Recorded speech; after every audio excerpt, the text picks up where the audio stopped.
আসসালামু আলাইকুম। ইজি ম্যাথের পক্ষ থেকে আপনাদের সবাইকে স্বাগতম জানাচ্ছি। আমি মোহাম্মদ জুয়েল ইসলাম। আশা করি আপনারা সকলে ভালো আছেন। তো আমরা একাদশ ও দ্বাদশ শ্রেণী আর এইচএসসি ব্যাচ 2025 আপনাদের হিসাব বিজ্ঞান প্রথম পত্রের সাজেশন নিয়ে আজকে আবারও হাজির হয়েছি। তো আজকে আমরা হিসাব সমীকরণের চতুর্থ নাম্বার ক্লাস করব। তো এই চতুর্থ নাম্বার ক্লাসে আজকে আমরা আরো একটি সৃজনশীল প্রশ্নের সমাধান করব। তো এখান থেকে এই প্রশ্নটি খুবই গুরুত্বপূর্ণ একটি প্রশ্ন এবং এটা আসার সম্ভাবনা খুবই গুরুত্বপূর্ণ একটা প্রশ্ন। তো আমরা দেখি প্রশ্নটা একটু পড়ি। বলছে জনাব করিম 2024 সালের 1 জানুয়ারি তারিখে নগদ 1 লক্ষ টাকা ও 80,000 টাকার ঋণ নিয়ে একটি ব্যবসা কি করে আরম্ভ করে। তাহলে জনাব করিম 2024 সালের 1 জানুয়ারি তারিখে নগদ টাকা নিয়ে আসে কত টাকা 1 লক্ষ টাকা এবং 80,000 টাকা কি করে নিয়ে আসে ঋণ করে নিয়ে আসে। সে কি করছে একটা ব্যবসায় আরম্ভ করছে। এখন তার ওই মাসের লেনদেনগুলো নিম্নরূপ, মানে তার ব্যবসায়ের যে আরো লেনদেনগুলো ছিল সেগুলো নিচে দেওয়া আছে। জানুয়ারি মাসের 2 তারিখে কি করছে 2% বার্তায় পণ্য ক্রয় করছে 10,000 টাকা। 4 তারিখে করছে জীবন বীমা প্রিমিয়াম প্রদান করছে 5,000 টাকা। 8 তারিখে অনাদায়ী পাওনা ধার্য করা হয়েছে 500 টাকা। 10 তারিখে বেতন প্রদান 10,000 টাকা। 12 তারিখে কম্পিউটার ক্রয় করা হয়েছে 40,000 টাকা এবং 20 তারিখে বলছে নিজ প্রয়োজনীয় পণ্য উত্তোলন 5,000 টাকা এবং 30 তারিখে বলা আছে পণ্য বিক্রয় 5,000 টাকা। এখন ক নাম্বারে বলছে যে করিমের উত্তোলনের পরিমাণ নির্ণয় করো।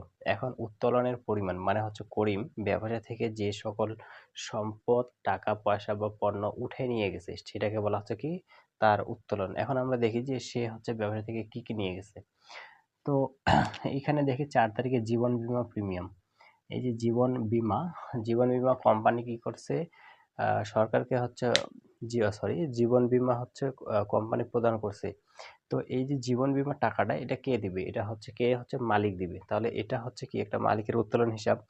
তারপরে আর কি করছে যে দেখি 20 তারিখে নিজ প্রয়োজনে পণ্য উত্তোলন। এই যে 20 তারিখে নিজ প্রয়োজনে মালিক তার প্রয়োজনে ব্যবসা থেকে পণ্য উত্তোলন করে নিয়ে গেছে। তাহলে এই যে দুইটা তারিখের যে লেনদেন গুলো দেওয়া আছে, এই দুইটা তারিখে যে টাকাগুলো আছে সেগুলা থেকে আমরা কি করব পরিমাণ উত্তোলনের পরিমাণ নির্ণয় করব। তো দেখি এদিকে ক নাম্বার প্রশ্ন আমরা লিখব উত্তোলনের পরিমাণ। উত্তোলনের পরিমাণ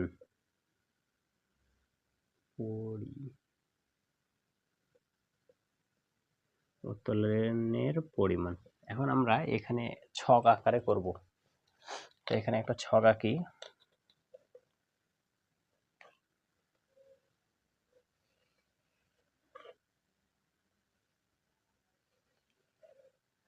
প্রথমে একটা আমরা তারিখের ঘর দিব,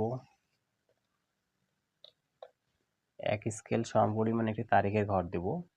তারপরে আমরা একবারে খাতার শেষ প্রান্তে দুইটা টাকার ঘর দেব। একটাতে লিখব বিস্তারিত আর একটাতে আমরা লিখব মোট, আর একটা ঘর মাঝখানে সেটাতে আমরা লিখব বিবরণ। তো এখানে দেখি একটা ছক তৈরি করলাম। তাই এই প্রথমে যে ঘরটা সেটাতে আমরা লিখব তারিখ, তারপর এটাতে লিখব বিবরণ, এটাতে লিখব বিস্তারিত, আর এটাতে মোট। নিচে লিখে দেব টাকা।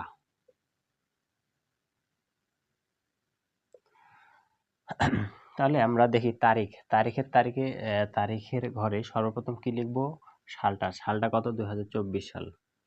তারপরে লিখবো মাস, কোন মাস জানুয়ারি মাস। এখন যে তারিখগুলোর মধ্যে আমরা উত্তোলনটা খুঁজে পাবো, তাহলে দেখি এই যে প্রথম যে তারিখ ছিল 1 তারিখের মধ্যে নগদ আছে আর কি আছে ঋণ আসে, এখানে আমরা উত্তোলন খুঁজে পাই না। তাহলে 1 তারিখে বাদ, 2 তারিখে 2% বারটায় পণ্য ক্রয়, এখানে আমরা যদি পণ্য ক্রয় করি তাহলে ক্রয়টা ডেবিট হয় আর নগদান ক্রেডিট হয়, এখানে কি হয় আমরা উত্তোলন পাচ্ছি না। 4 তারিখে দেখি জীবন বীমা প্রদান করা হয়েছে 5,000 টাকা, আমরা এটা যদি জাবেদা করি তাহলে এখানে জাবেদারে কি হয় যে উত্তোলন ডেবিট আর নগদান ক্রেডিট, তার মানে এইখানটার মধ্যে উত্তোলন দেওয়া আছে, মানে উত্তোলন এটার মধ্যে আছে। তারপর দেখি 8 নাম্বারের মধ্যে, আচ্ছা আমরা প্রথমত 4 তারিখ পেলাম, তাহলে এখানে লিখি 4 তারিখ। 4 থেকে লেনদেনটা কি আছে জীবন বীমা, আমরা এই বিবরণের ঘরে লিখব জীবন বীমা, জীবন বীমা প্রদান। তাহলে জীবন বীমা প্রদান করছে কত টাকা? 5,000 টাকা। এই যে বিস্তারিতর ঘরে আমরা লিখব 5,000 টাকা। তারপরে দেখি অনাদায়ী পাওনা ধার্য করা হলো। অনাদায়ী পাওনাটা কি হচ্ছে? আমরা কারো কাছ থেকে টাকা পেতাম, টাকা পেতাম। তো সেখান থেকে সে হচ্ছে 500 টাকা আমাদেরকে দিবে না, মানে 500 টাকা আমরা পাবো না। তো এটাকে হচ্ছে একটা খরচ, তো এখানের মধ্যে আমরা উত্তোলন পাই না। তারপরে বেতন প্রদান। বেতন প্রদান করলে যাবে দেখি বেতন ডেবিট, নগদান ক্রেডিট, সেখানে আমরা উত্তোলন পাচ্ছি না। কম্পিউটার ক্রয়। কম্পিউটার ক্রয় করলে যাবে দেখি হয় অফিস সরঞ্জাম ডেবিট আর হচ্ছে নগদান ক্রেডিট। এখানেও আমরা কি পাচ্ছি না? উত্তোলন পাচ্ছি না। 20 তারিখে দেখি নিজ প্রয়োজনে পণ্য উত্তোলন। এখন দেখি নিজ প্রয়োজনে, মানে মালিক হচ্ছে তার প্রয়োজনে কি করছে? ব্যবসা থেকে পণ্য উত্তোলন করে নিয়ে গেছে। তাহলে পণ্য উঠে নিয়ে গেছে, তার মানে কি এখানে আমরা কি জাবেদা করলে যদি কি পাই? যে উত্তোলন ডেবিট আর ক্রয় ক্রেডিট, তার মানে এখানের মধ্যে উত্তোলন আছে। তাহলে আমরা এটা কত তারিখ? 20 তারিখ। তাহলে লিখি 20 তারিখে এখানে কি উত্তোলন করে নিয়ে গেছে? পণ্য। তাহলে লিখবো পণ্য উত্তোলন। পণ্য উত্তোলন কত টাকা? পণ্য 5,000 টাকা। তাহলে উপরে ছিল 5,000, নিচে আরো 5,000, টোটাল যোগ করলে হচ্ছে 10,000। এই যে 10,000 টাকা, এটা হচ্ছে জনাব করিমের মোট উত্তোলনের পরিমাণ। তো এটা ছিল ক নম্বর প্রশ্নের সমাধান। তো ক নম্বর প্রশ্নে বলছিল যে কি উত্তোলনের পরিমাণ নির্ণয় করো। এখন আমরা তার যে লেনদেনগুলো ছিল ব্যবসায়ের, সেখান থেকে দেখব যে উত্তোলন পাওয়া যায় কোন কোনটা লেনদেনের মধ্যে উত্তোলন খুঁজে পাওয়া যায়। তাহলে আমরা দেখি এই 4 তারিখের মধ্যে আর 20 তারিখের মধ্যে উত্তোলন খুঁজে পাই। তাহলে 4 তারিখ এবং 20 তারিখের এই যে এভাবে ছক আকারে করে আমরা কি করে দেবো? উত্তোলনের পরিমাণটা বের করে দেবো। এখন খ নাম্বারের ক্ষেত্রে কি দেওয়া আছে? যে 2, 4, 12 ও 30 তারিখের লেনদেনগুলো জাবেদা দাও। তাহলে আমাদের কি করতে হবে? এখন জাবেদা ছক তৈরি করতে হবে। এখন আমরা চলে যাচ্ছি খ নাম্বারে। তো জাবেদা করার জন্য আমাদের প্রথমেই ছক করতে লাগবে। তো জাবেদা ছকটা আমরা করি।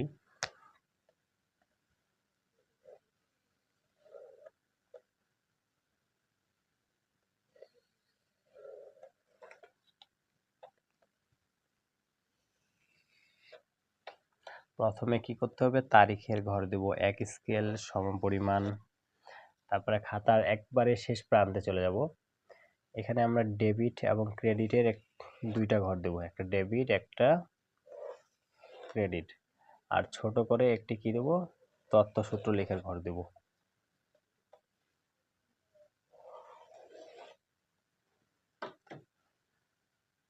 তো এটা হচ্ছে আমাদের জাবেদার ঘর। খ নাম্বার, প্রথমেরটাতে লিখব তারিখ, তারপরে লিখব বিবরণ। এখানে আমরা লিখতে পারি হিসাবের খাতসমূহ অথবা হিসাবের বিবরণ, অনেক কিছু লেখা যায়। তারপরে ছোট ঘরটাতে লিখব তথ্য সূত্র, এটাতে লিখব ডেবিট আর এটাতে আমরা লিখব ক্রেডিট। নিচে সুন্দর করে আমরা লিখে দেব টাকা। এখন জাবেদা ছকের উপরে অবশ্যই কি লিখতে হবে? ব্যবসা প্রতিষ্ঠানের নাম বা কোম্পানির মালিকের নাম যেটা আছে, মালিকের নাম কি দেওয়া আছে? জনাব করিম। তাহলে আমরা উপরে সুন্দর করে লিখব জনাব করিম। তারপরে আমরা এটা কি করতেছি? জাবেদা করতেছি, তাহলে আমরা লিখব জাবেদা। এখন তারিখের ঘরে সর্বপ্রথম আমাদের সাল লিখতে লাগবে 2024 সাল, তারপরে লিখতে লাগবে মাস, জানুয়ারি মাস।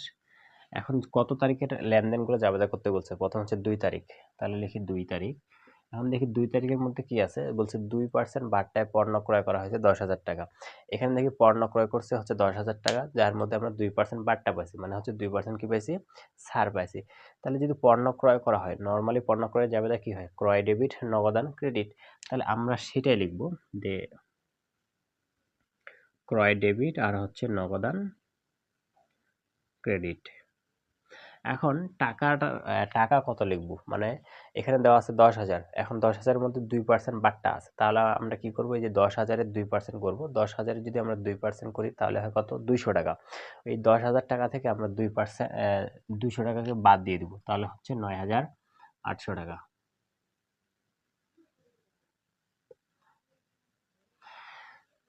তো আমরা দেখি পণ্য ক্রয় এবং বিক্রয়ের সাথে যে বাট্টাটা জড়িত থাকে সেটাকে বলা হয় কোন বাট্টা? কারবারি বাট্টা। আমরা জানি হচ্ছে বাট্টা প্রধানত দুই প্রকার, একটা হচ্ছে কারবারি বাট্টা আর একটা হচ্ছে নগদ বাট্টা। তো এই যে পণ্য ক্রয় এবং বিক্রয়ের সাথে যে বাট্টাটা জড়িত থাকে সেটাকে বলা হয় কারবারি বাট্টা। আর কারবারি বাট্টা কি হয়, যে মূল যে টাকাটা থাকে সেই টাকাটা থেকে কি হয় সরাসরি বাদ যায়। তাহলে এই যে 10,000 টাকা ছিল, এই 10,000 এর 2% করলে হয় 200 টাকা। তাহলে এই যে 10,000 টাকা, এই 10,000 টাকা থেকে আমরা 200 টাকা বাদ দিলে কত পাই, 9,800 টাকা। এই 9,800 টাকা হচ্ছে কি ক্রয় ডেবিট নগদান ক্রেডিট। আর বাকি যে 200 টাকা সেটা আমরা হচ্ছে কি পাইছি, ডিসকাউন্ট পেয়ে গেছি, মানে ছাড় পেয়ে গেছি। তারপর এখন তারপরের তারিখটাতে আমরা দেখি 4 তারিখে। 4 তারিখে কি বলা আছে, জীবন বীমা প্রিমিয়াম। আচ্ছা, এই 4 তারিখে জাবেদা কি জীবন বীমা প্রদান করা হয়েছে কত টাকা, 5,000 টাকা। তাহলে এটা হচ্ছে কোন হিসাব, উত্তোলন। তাহলে আমরা প্রথমে লিখবো উত্তোলন ডেবিট আর হচ্ছে নগদান ক্রেডিট 5,000 টাকা।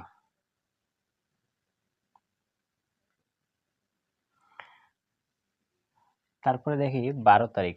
12 তারিখে কি আছে, কম্পিউটার ক্রয়। এখন দেখি এই যে কম্পিউটার ক্রয়, কম্পিউটার হচ্ছে কোন অফিস সরঞ্জাম, মানে ব্যবসায়ের অফিসের প্রয়োজনে যে সকল যন্ত্রপাতি বা ইলেকট্রনিক যন্ত্রপাতি ব্যবহার করা হয় সেগুলোকে বলা হয় অফিস সরঞ্জাম। তাহলে এই যে কম্পিউটার ক্রয়, এটার আমরা কি নাম দিব, অফিস সরঞ্জাম।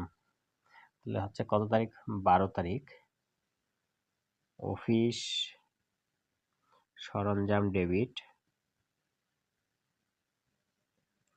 আর অফিস সরঞ্জাম ডেবিট আর কম্পিউটার ক্রয় করলে কি হবে, নগদ টাকা চলে যাবে, তাহলে হচ্ছে নগদান ক্রেডিট। নগদান ক্রেডিট কতটা, কত হাজার টাকা, 40,000 টাকা। তাহলে 40,000 টাকা ডেবিট, 40,000 টাকা ক্রেডিট। তারপরে সর্বশেষ কত তারিখ বলছে, 30 তারিখ। 30 তারিখে বলছে পণ্য বিক্রয়। পণ্য বিক্রয় করলে জাবেদা কি হয়, যে পণ্য বিক্রি করলে আমরা জানি যে নগদ টাকা আসে, তাহলে হচ্ছে নগদান ডেবিট আর বিক্রয় ক্রেডিট। কত হাজার, 5,000 টাকা।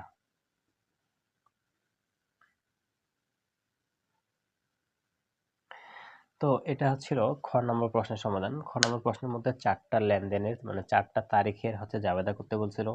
প্রথমে হচ্ছে 2 তারিখ। 2 তারিখে আমরা দেখি যে 2% বাট্টায় পণ্য ক্রয় করছে 10,000 টাকা। তাহলে এই যে 10,000 টাকার উপরে কি করব, 2% বাট্টা করব। 2% বাট্টা করলে হয় কত টাকা, 200 টাকা। ওই 200 টাকা কি করব, 10,000 টাকা থেকে বিয়োগ করব। তাহলে 10,000 টাকা থেকে আমরা বিয়োগ করলে পাচ্ছি হচ্ছে 9,800 টাকা। তাহলে জাবেদা কি, ক্রয় ডেবিট নগদান ক্রেডিট। তারপর বলছে 4 তারিখ। 4 তারিখ কি বলছিল, জীবন বীমা প্রদান হচ্ছে 5,000 টাকা। জীবন বীমা হচ্ছে এটা কি মালিক প্রদান করবে, মানে মালিকের পক্ষ থেকে পরিশোধ করা হয়। তাহলে মালিক এই টাকাটা কি দিচ্ছে, মালিকের মালিক দিচ্ছে। তাহলে যদি মালিক যদি এই টাকাটা পরিশোধ করে, তাহলে মালিক তো সরাসরি দিচ্ছে না, ব্যবসায়ী প্রতিষ্ঠান কি করতেছে, পরিশোধ করতেছে। তাহলে ব্যবসা প্রতিষ্ঠান কি করবে, এটাকে উত্তোলন হিসেবে দেখাবে। তাহলে উত্তোলন ডেবিট আর ব্যবসার টাকা কমতেছে, এই জন্য কি করবে, নগদান ক্রেডিট 5,000 টাকা। তারপরে কম্পিউটার ক্রয় করা হচ্ছে 40,000 টাকা। কম্পিউটার এটা হচ্ছে অফিস সরঞ্জাম, এই যে এটা একটা সম্পত্তি, এটাকে বলা হয় কি অফিস সরঞ্জাম। তাহলে অফিস সরঞ্জাম ডেবিট নগদান ক্রেডিট 40,000 টাকা। এবং 30 তারিখে বলছে পণ্য বিক্রয়। পণ্য বিক্রয় করলে যাবে দেখি হয় নগদান ডেবিট আর বিক্রয় ক্রেডিট। টাকা দেওয়া আছে 5,000 টাকা। তো এটা ছিল খ নম্বর প্রশ্নের সমাধান। তো আশা করি আপনারা বুঝতে পারছেন। তো আমরা দেখি এখন গ নম্বর প্রশ্নটির সমাধান করব। গ নম্বর বলছে উল্লেখিত লেনদেনগুলো হিসাব সমীকরণের প্রভাব দেখাও। এখানে যে লেনদেনগুলো দেওয়া আছে সবগুলো কি করতে বলছে, হিসাব সমীকরণের প্রভাব। তো আমরা প্রথমে কি করব, হিসাব সমীকরণ করার প্রথমে আমাদের সম্পদ এবং দায়ের পাশে কতটি করে ঘর হবে সেটা আগে বের করতে হবে। তাহলে দেখি আমরা হিসাব সমীকরণের প্রভাব বের করতে বললে আমাদের সম্পদ এবং দায়ের পাশে আগে ঘর বের করতে লাগে। তাহলে আমরা হিসাব সমীকরণের সূত্রটা কি জানি, এ ইকুয়াল এল প্লাস ওই, এটা হচ্ছে আমরা জানি। এখন আমি বলছি যে সম্পদের পাশে সবসময় একটা ঘর আমরা নিব, সেটা হচ্ছে নগদের ঘর। আর দায়ের পাশে একটি ঘর কমন, সেটা হচ্ছে কিসের ঘর, মূলধনের ঘর। তাহলে সম্পদের পাশে একটি ঘর নগদ এবং দায়ের পাশে একটি ঘর কমন, সেটা হচ্ছে কি মূলধন। তো এখন আমরা প্রত্যেকটা লেনদেন পড়বো এবং সম্পদ এবং দায়গুলোকে আলাদা করব। তো প্রথমে পড়ি যে জানুয়ারি 1 তারিখে নগদ টাকা নিয়ে আসে 1,00,000 টাকা। এই যে নগদের ঘর পেয়ে গেছি, এটার প্রয়োজন নেই। তারপরে 80,000 টাকা ঋণ নিয়ে আসে। এই যে ঋণটা হচ্ছে একটা দায়। ঋণটা কি, একটা দায়। তাহলে আমাদের এই যে ঋণের একটা ঘর পাচ্ছি, ঋণ। তারপরে কি ব্যবসা আরম্ভ করে, মানে মূলধন আছে, মূলধনের ঘর আছে। তারপরে দেখি 2 তারিখে বা 2% বার্তায় পণ্য ক্রয়, তাহলে পণ্য ক্রয় করলে কি হয়, যাবে না ক্রয় ডেবিট আর নগদান ক্রেডিট। তাহলে এই যে ক্রয়টা তো কি একটা ক্রয় আর হচ্ছে নগদান, তাহলে এই যে ক্রয় এটা হচ্ছে ব্যয়, তাহলে ক্রয়টা কি ব্যয়। এই ব্যয়টা তাহলে কথা যাবে, এই যে মূলধনের ঘরে চলে যাবে, তাহলে এই ক্রয়ের জন্য আমাদের আলাদা করে কোনো ঘর লাগবে না। এই যে নগদানের ঘর তো আছেই নগদ, তাহলে এটার জন্য কোনো আলাদা করে আমাদের কি লাগতেছে না, কোনো ঘর লাগতেছে না। তারপরে দেখি জীবন বীমা প্রিমিয়াম, তো এখানে কি আছে, জাবেদা করলে আমরা পাই উত্তোলন ডেবিট আর হচ্ছে নগদান ক্রেডিট। এখন উত্তোলন এটা হচ্ছে কি, এটা হচ্ছে বিপরীত মালিকানা মানে মূলধনের বিপরীত, মানে মালিকানা সত্ত্বের বিপরীত। তাহলে মালিকানা সত্ত্ব আছে কোথায়, মূলধনের মধ্যে। এই যে মূলধন আছে, তাহলে কি হবে, এই যে মূলধনের ঘরে যে আছে সেটা এটা চলে যাবে মূলধনের ঘরে, মানে মূলধনের যে টাকাটা থাকবে সেই টাকাটা থেকে উত্তোলন টাকাটাকে আমরা কি করব, বিয়োগ করে দেবো। তাহলে উত্তোলনের জন্য আলাদা করে কোনো ঘর লাগতেছে না। আর এই যে নগদের ঘর তো দেওয়াই আছে, তাহলে এটার জন্য আলাদা করে কোনো ঘর লাগবে না। এখন দেখি 8 তারিখ। 8 তারিখে কি বলছে যে অনাদায়ী পাওনা ধার্য করা হলো 5,000 টাকা। এখন এটা একটু ভালো করে দেখি, অনাদায়ী পাওনা ধার্য করা হলো, তাহলে অনাদায়ী পাওনাটা কি হচ্ছে, আপনি কারো কাছ থেকে টাকা পেতেন, সেই টাকাটা হচ্ছে কি মনে করেন যে আপনি কারো কাছ থেকে 1,000 টাকা পাইতেন। এখন এই 1,000 টাকার মধ্যে থেকে আপনাকে 500 টাকা হচ্ছে সে দিবে না, বা আপনি ধারণা করতেছেন যে তার কাছ থেকে আমি এই 500 টাকা আর পাবো না। তাহলে এই যে 500 টাকা হচ্ছে পাচ্ছেন না, এটা কি আপনার একটা ক্ষতি বা ব্যয়। তাহলে এই যে এটাকে বলা হয় অনাদায়ী পাওনা, মানে যে টাকাটা হচ্ছে আপনার পাবেন না, সেটাকে বলা হয় কি অনাদায়ী পাওনা। তাহলে এই যে অনাদায়ী পাওনা, এটা একটা আপনার খরচ বা ক্ষতি বৃদ্ধি পেলো, তাহলে খরচ বৃদ্ধি পেলে কি হয়, ডেবিট হয়, তাহলে অনাদায়ী পাওনা ডেবিট। আর তার কাছে আপনি টাকা পাইতেন, সে আপনার কোন হিসাব ছিল, প্রাপ্য হিসাব ছিল, এই জন্য আপনার কি হবে, প্রাপ্য হিসাব ক্রেডিট, প্রাপ্য হিসাব ক্রেডিট। তাহলে এই যে অনাদায়ী পাওনা, এটা হচ্ছে একটা ব্যয় বা ক্ষতি। এই যে ব্যয়, তাহলে এই ব্যয়টা কোথায় যাবে, মূলধনের ঘরে চলে যাবে। আর প্রাপ্য হিসাবটা একটা কি সম্পদ, তাহলে এই যে প্রাপ্য হিসাবে একটা ঘর লাগবে আপনাদের সম্পদের পাশে, সেটা কি প্রাপ্য হিসাব। আচ্ছা, তারপরে দেখি বেতন প্রদান করলে যাবে দেখি হয় বেতন খরচ ডেবিট নগদান ক্রেডিট। তাহলে বেতন খরচ, তাহলে খরচ চলে যাবে মূলধনের ঘরে, আর নগদের ঘর আমাদের এই পাশে আছেই, সেটার জন্য লাগবে না। তারপরে দেখি এই যে কম্পিউটার ক্রয়ের জন্য যাবে দেখি হয় অফিস সরঞ্জাম ডেবিট নগদান ক্রেডিট।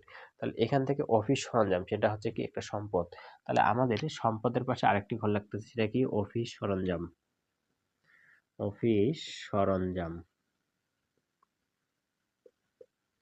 আচ্ছা, তারপরে নিজ প্রয়োজনীয় পণ্য উত্তোলন যাবে কি হয় যে উত্তোলন ডেবিট এবং ক্রয় ক্রেডিট। তাহলে উত্তোলনটা কোথায় চলে যাবে, মূলধনের ঘরে। ক্রয় সেটাও কোথায় যাবে, সেটাও যাবে মূলধনের ঘরে। তারপরে দেখি 30 তারিখে বলছে কি পণ্য বিক্রয় করা হলো 5,000 টাকা। পণ্য বিক্রি করলে যাবে দেখি হয় যে নগদান ডেবিট বিক্রয় ক্রেডিট। এই যে বিক্রয়টা আয়, সেটা যাবে কোথায়, মূলধনের ঘরে। আর নগদ কোথায় যাবে, সম্পদের ঘরে। এখন আমরা দেখি এই সম্পদের পাশে ঘর পাচ্ছি কয়টা, 3টা। দায়ের পাশে ঘর পাচ্ছি 2টা, একটা হচ্ছে ঋণ আর একটা কি মূলধন। তাহলে এখন আমাদের কি করতে হবে, হিসাব সমীকরণের ছকটা তৈরি করতে লাগবে। এখন তো দেখি হিসাব সমীকরণের ছকটা আমরা তৈরি করি।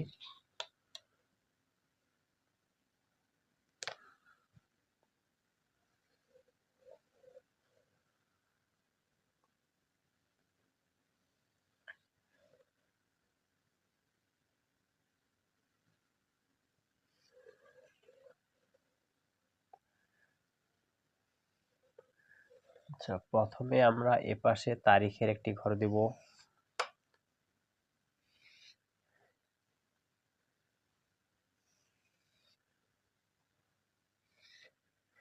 একবারে খাতার শেষ প্রান্তে মন্তব্যের একটি ঘর দেব,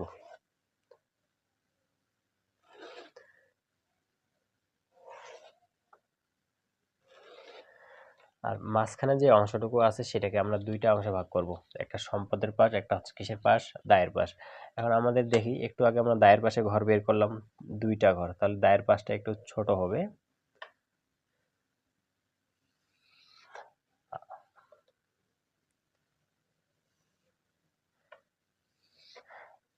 তাহলে এটা হচ্ছে দায়ের পাশ, এটা কিসের পাশ? সম্পদের পাশ। এখন উপরে যেটা আছে সেটাকে আমরা হচ্ছে দুইটা ভাগে ভাগ করব।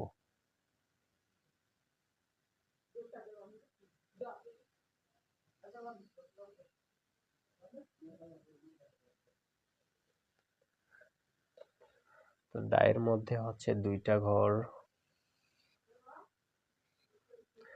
আর সম্পদের ক্ষেত্রে আমরা কয়টা ঘর পেয়েছিলাম? 3টি ঘর।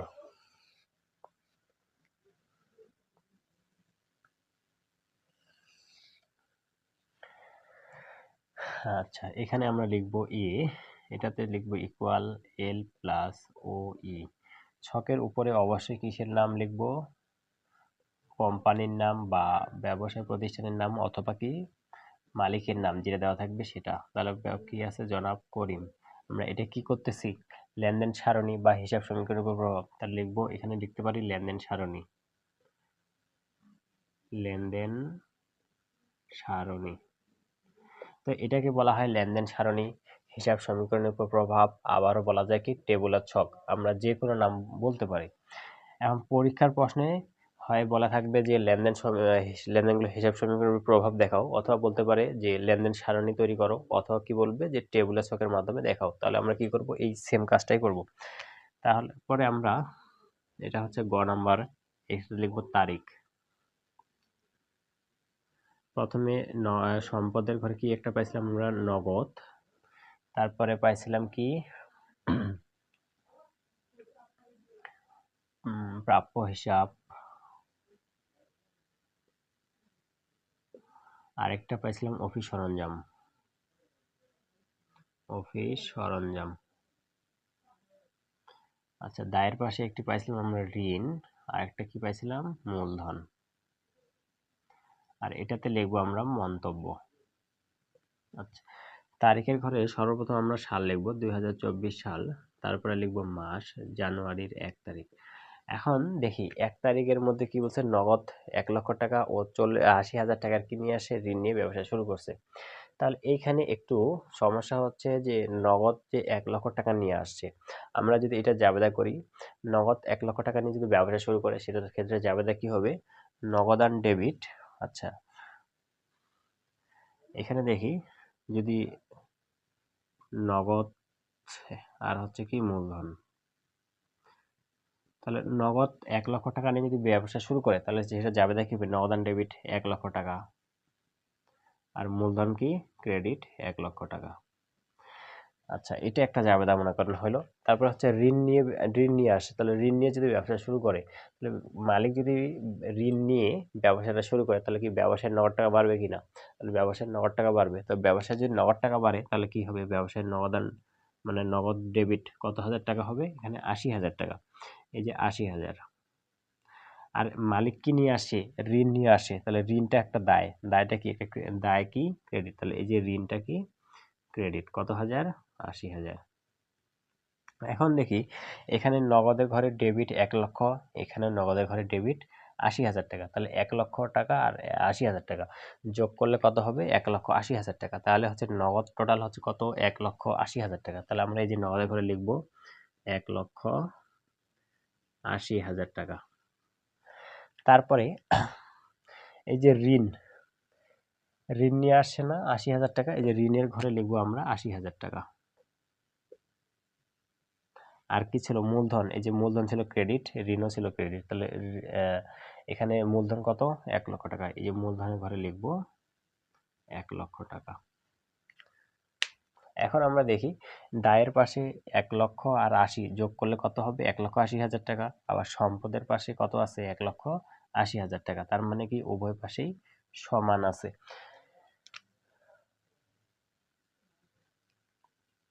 আচ্ছা, এটা হচ্ছে প্রথম তারিখে লেনদেন। প্রথম তারিখে লেনদেনের সমীকরণে বসা শেষ। এখন আমরা কি করব? জেরে নামাবো। তো জেরে নামাই।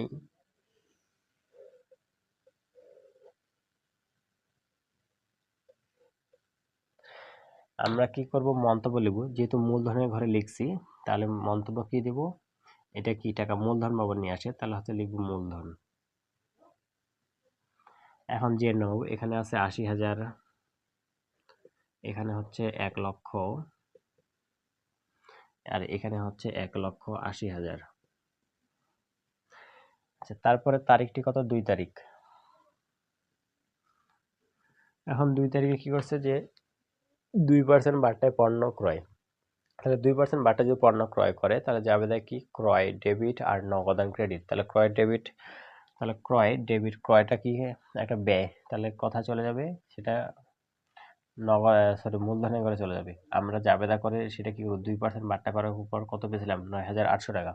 এই যে ক্রয় এটা তো ব্যয়, তাহলে কি হবে টাকাটা কমবে, তাহলে এখানে আমরা লিখব ক্রয় অথবা ব্যয়। আর নগদান কি করছিলাম ক্রেডিট 9,800 টাকা, এই যে 9,800 টাকা, তাহলে নগদ টাকাও কমতেছে, এই যে নগদ টাকাও কমাইলাম। তাহলে এখন দেখি সম্পদের পাশে কমাইলাম হচ্ছে 9,800 টাকা এবং দায়ের পাশেও কমাইলাম 9,800 টাকা। এখন আমরা কি করব, এটা হচ্ছে জি এর নামায় নিয়ে আসব।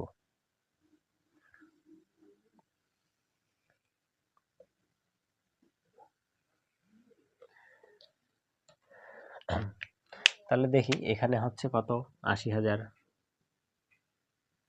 এখানে 1,00,000 টাকা থেকে 9,800 টাকা 9,800 বাদ, তাহলে হচ্ছে 1,00,000 মাইনাস 9,800, তাহলে হচ্ছে 90,200।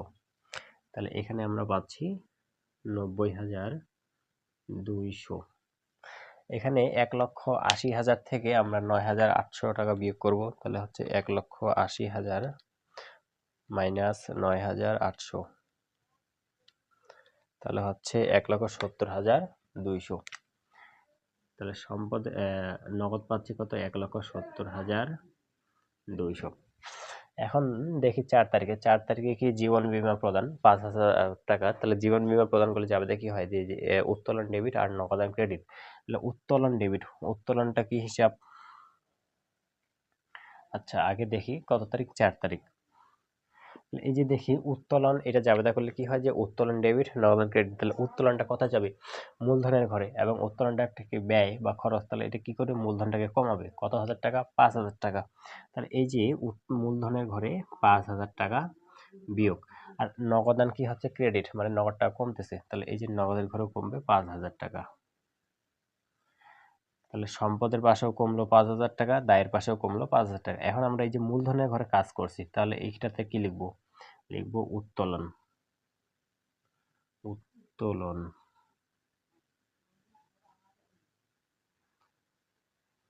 উত্তোলন। এখন আমরা কি করব, আবারও হচ্ছে জের নামাইতে হবে।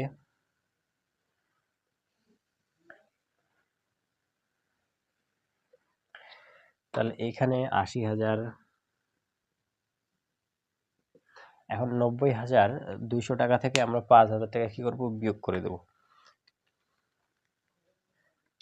তাহলে এখানে আছে 1,65,200, 1,70,200 থেকে যদি আমরা 5,000 বিয়োগ করে দিই তাহলে হচ্ছে 1,65,200, আর এটাতে হচ্ছে কত 85,200। আচ্ছা, তারপর দেখি 8 তারিখে বলছে অনাদায়ী পাওনা ধার্য করা হলো 500 টাকা। তাহলে অনাদায়ী পাওনা ধার্য করলে আমরা একটু আগে জাবেদা দেখলাম সেটা কি অনাদায়ী পাওনা ডেবিট আর হচ্ছে প্রাপ্য হিসাব ক্রেডিট। তাহলে অনাদায়ী পাওনা সেটা একটা কি খরচ, কত টাকা 500 টাকা, তাহলে খরচ হলে কোথায় যাবে মূলধনের ঘরে, এই যে 500 টাকা বিয়োগ, এটা আমরা লিখব ব্যয় বা ক্ষতি। আর কি কমতেছিল প্রাপ্য হিসাব কমতেছিল কত টাকা 500 টাকা, এই যে প্রাপ্য হিসাবের ঘরে লিখব 500 টাকা, এবং সেটা কি করব অবশ্যই বিয়োগ, কমবে। এখন আমরা কি করব, এটা আবারও জেরে নামায় নিয়ে আসব।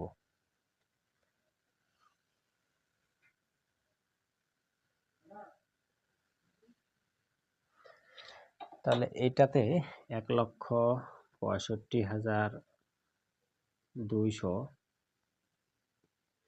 এটাতে মাইনাস 500, এখানে 80,000, এখানে হচ্ছে কি 85,200 থেকে 500 আমরা বিয়োগ করব, তাহলে হচ্ছে 85,200 মাইনাস হচ্ছে কত 500, তাহলে হচ্ছে 84,700, 84,700। আচ্ছা 8 তারিখের পরে কত তারিখ, 10 তারিখ বলছে বেতন প্রদান, তাহলে বেতন প্রদান করলে জাবেদা কি হয় 8 তারিখ সরি 10 তারিখ, তাহলে বেতন প্রদান, বেতনটা একটা কি খরচ, তাহলে বেতন খরচ ডেবিট, নগদ ক্রেডিট, তাহলে নগদটা কমবে কত হাজার, 10,000, এই যে নগদ কমতেছে 10,000 আর মূলধন কমবে 10,000, তাহলে এখানে লিখবো ব্যয় বা বেতন। এখন কি করব, এখানেও আমরা জেরে নামাবো,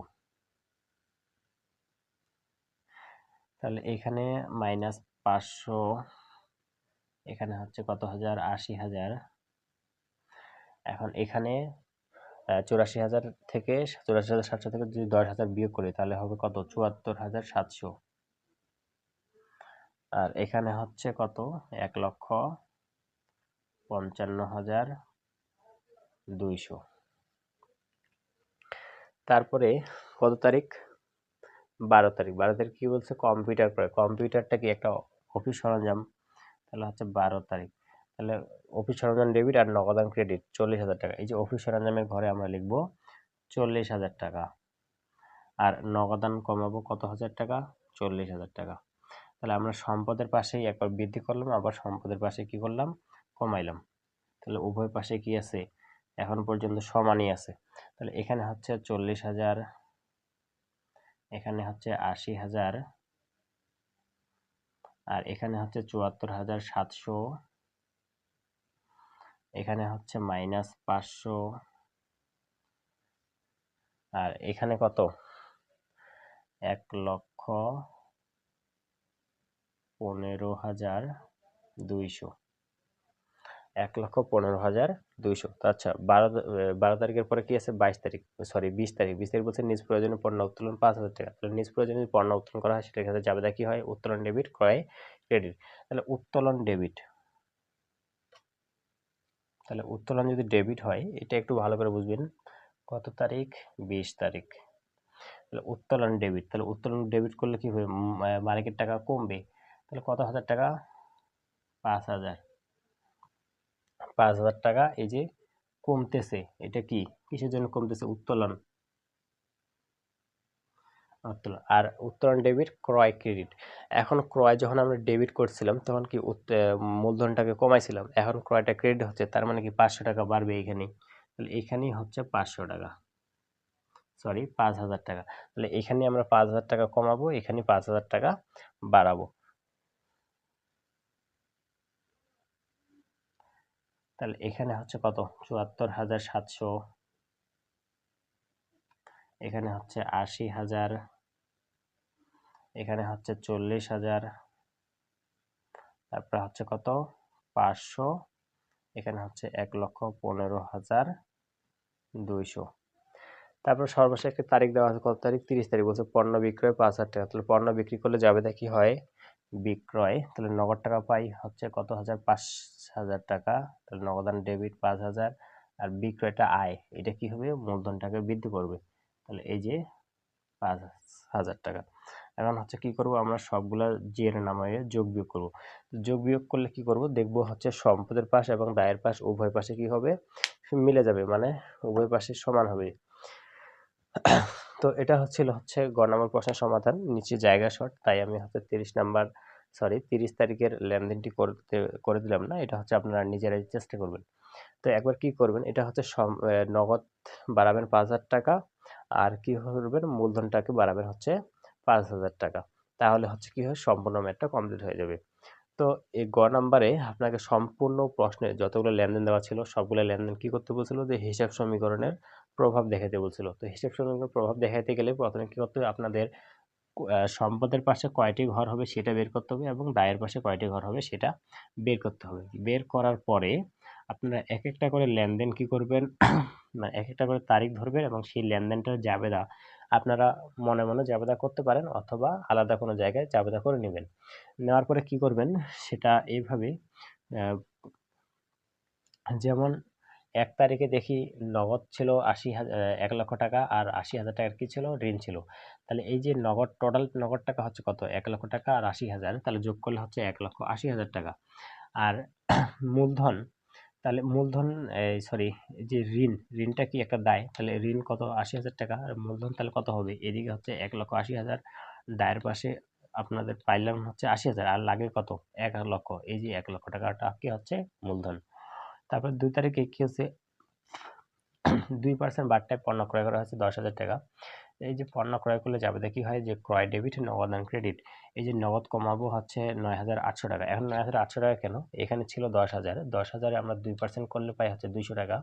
এই 10,000 থেকে আমরা 200 টাকা বিয়োগ করব, বিয়োগ করলে পাই হচ্ছে 9,800 টাকা। আর মূলধন মানে ক্রয়, এই যে ক্রয়টা হচ্ছে ব্যয়, তাহলে এই যে মূলধন থেকে কমবে 9,800 টাকা।